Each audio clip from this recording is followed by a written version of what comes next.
Okay, so the fight between Goku and Hit has got to be the most disappointing fight in the series so far. You are a fool!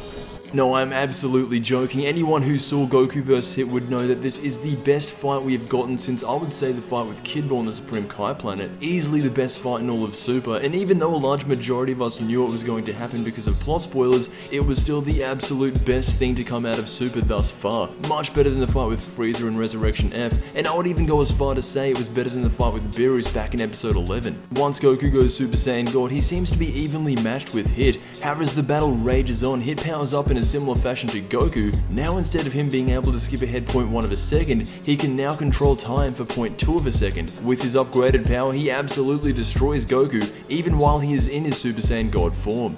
But here is where we see Goku at his absolute best. Okay, so here's what happens. As Goku is lying almost dead on the ground, Hit decides to not finish him off because he says that he appreciates Goku for allowing him to grow stronger. And thus Hit has just made the biggest mistake of his assassination career. Not finishing off Goku when he had the chance is the worst thing any opponent could have made. So out of nowhere, a red aura starts radiating from around Goku's blue aura. He then says that this next technique only has a 10% chance of working, with a 90% chance that he will die. Of course, we can only be talking about the Kaioken. Goku has now fused Super Saiyan God with a Kaioken times 10.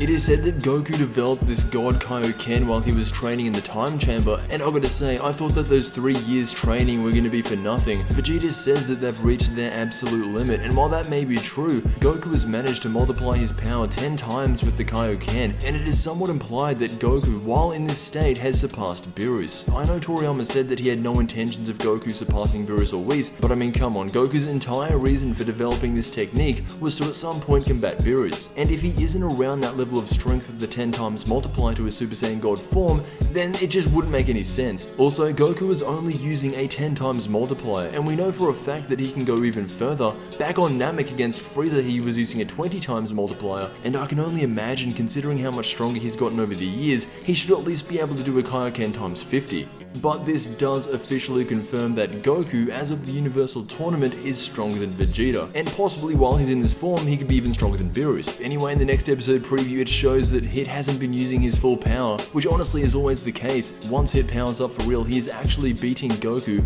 even knocking him out of his Kaioken. But from reading the spoilers, we do know who will win this tournament.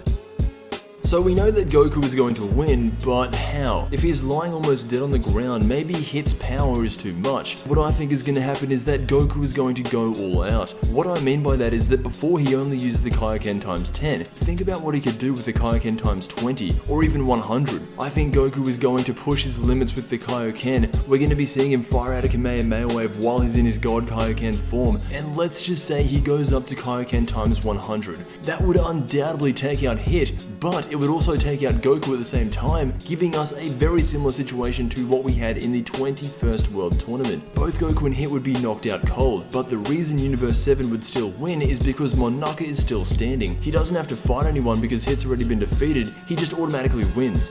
I really think something like that is going to happen, and just imagine if it does. That would mean without Monaka, this tournament would have been a draw. Anyway, I want to end by saying that this tournament arc easily has been the best part of Super, and I really do hope that it continues with this level of quality. Regardless of what is going to be coming up next, I'm just thankful that Dragon Ball has returned. I want to thank you all for watching, and as always, I will see you in the next DBZ video.